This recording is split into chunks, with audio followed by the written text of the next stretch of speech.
Saudara-saudari terkasih dalam Kristus, hari ini Sabtu 16 Desember 2023 dalam pekan kedua Advent tahun B.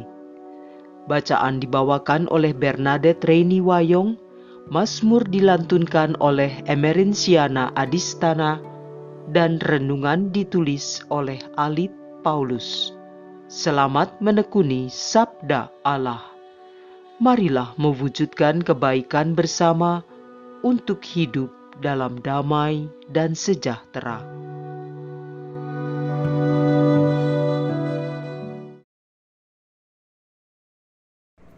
Dalam nama Bapa, Putra, dan Roh Kudus. Amin. Selamat pagi ya Allah. Terima kasih atas penyertaan-Mu dalam tidur kami semalam. Terima kasih atas kemurahan hati-Mu memberikan anugerah hidup yang baru hari ini, sehingga kami bisa bangun dengan tubuh yang sehat, hati yang damai dan sukacita. Semoga sabda-Mu hari ini membuka hati kami untuk menghadirkan kerajaan Allah, yaitu kasih, damai, dan sukacita di dalam keluarga, lingkungan, dan orang-orang yang kami jumpai hari ini. Amin.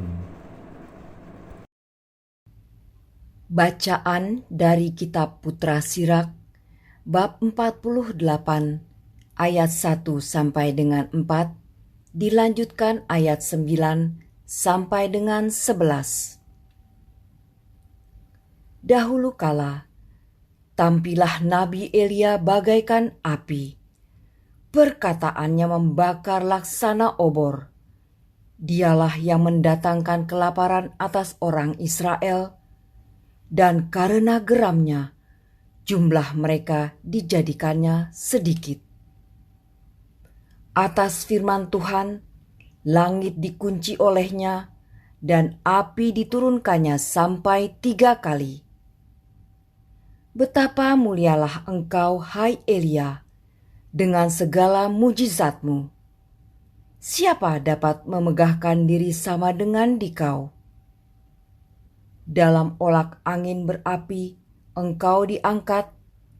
Dalam kereta dengan kuda berapi, engkau tercantum dalam ancaman-ancaman tentang masa depan, untuk meredakan kemurkaan sebelum meletus, untuk mengembalikan hati bapa kepada anaknya, serta memulihkan segala suku Yakub. Berbahagialah orang yang telah melihat engkau dan yang meninggal dalam kasih.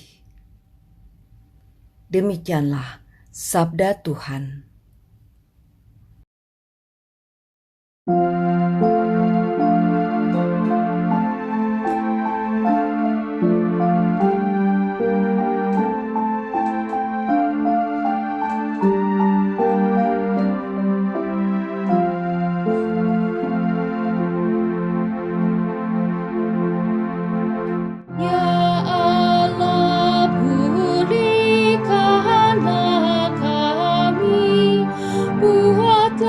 Wajah-Mu bersinar, maka selamatlah kami. Hai Gembala Israel, pasanglah telinga-Mu. Engkau yang duduk di atas para kerub, tampillah bersinar. Bangkitkanlah keperkasaan-Mu, dan datanglah menyelamatkan kami. Ya Allah, pulihkanlah kami. Buatlah wajah-Mu bersinar, maka selamatlah kami. Ya Allah semesta alam, kembalilah. Pandanglah dari langit dan lihatlah. Tengoklah pohon anggur ini. Lindungilah batang yang ditanam oleh tangan kanan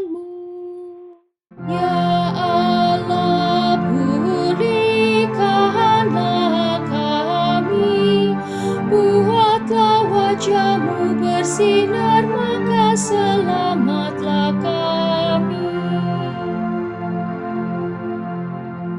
Kiranya tangan-Mu melindungi orang yang ada di sebelah kanan-Mu,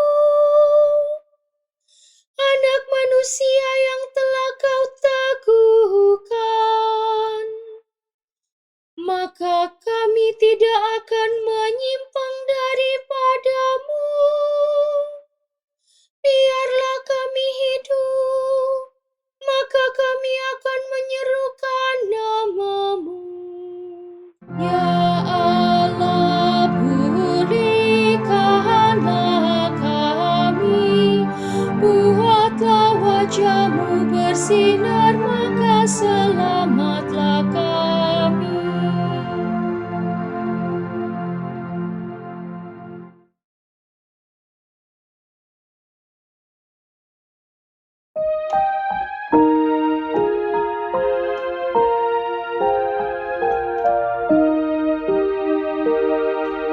Haleluya, haleluya, haleluya. Persiapkanlah jalan untuk Tuhan, luruskanlah jalan baginya. Dan semua orang akan melihat keselamatan yang dari Tuhan. Haleluya, haleluya, haleluya.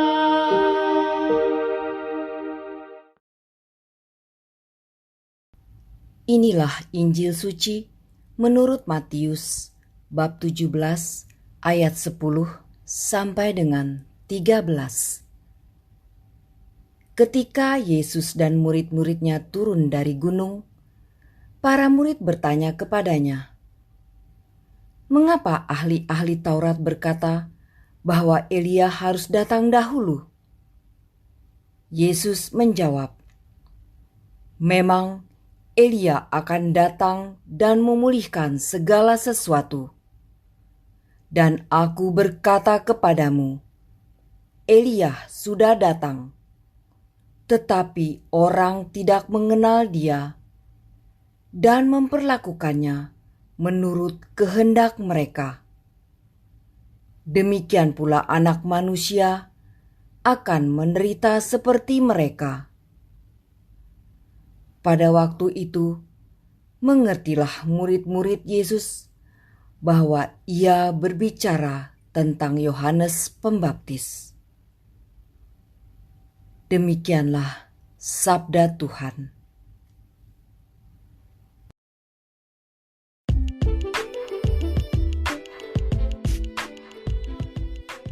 Dia datang untuk keselamatan kita. Renungan dibawakan oleh Alit Paulus.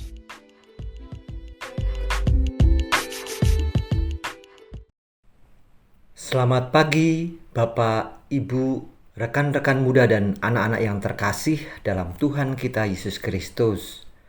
Semoga pagi hari ini semuanya dalam keadaan sehat, tetap semangat dan penuh sukacita ya. Sukacita dan bahagia karena bersama Nabi Elia dan Yohanes Pembaptis kita disiapkan jalan, yaitu hati kita untuk menyongsong kelahiran Tuhan. Tidak terasa Sabtu hari ini terakhir pekan Advent kedua. Besok kita memasuki pekan Advent ketiga. Kita diajak menjalani masa penantian akan kelahiran Tuhan dengan sukacita. Injil hari ini mengingatkan untuk memperbaharui hati kita yang jauh meninggalkan Tuhan karena kesibukan dan kesenangan-kesenangan duniawi. Melalui sakramen pertobatan, kita senantiasa diingatkan untuk kembali ke Bapa, Sang Sumber Kehidupan. Kata nyaman menjadikan seseorang sulit dan susah untuk dirubah atau diperbaiki.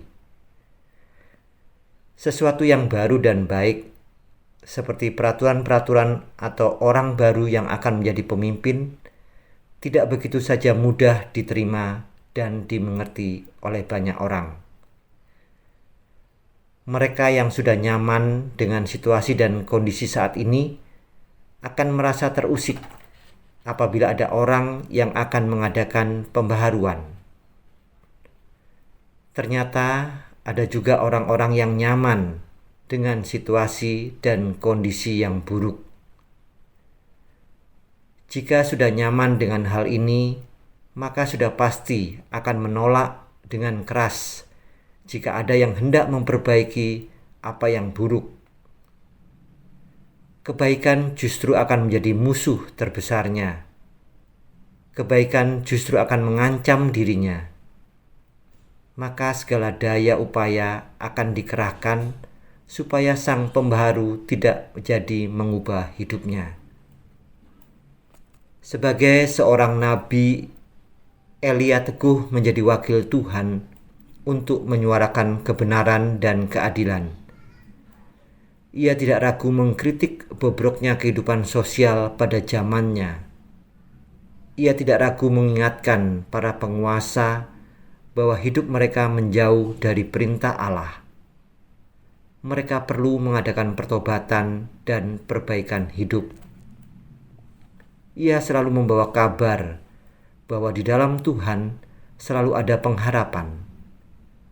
Mereka yang merasa diuntungkan dengan situasi yang sudah nyaman tidak menerima warta kenabian yang dibawa Elia.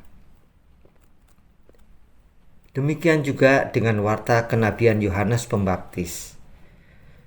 Justru ia ditangkap, dipenjara, dan mati dengan cara dipenggal kepalanya. Ia berbeda dengan orang-orang zamannya, dan perbedaan itu justru dianggap sebagai ancaman para penguasa. Maka bagi mereka lebih baik ia ditenggelamkan dan tidak bersuara lagi.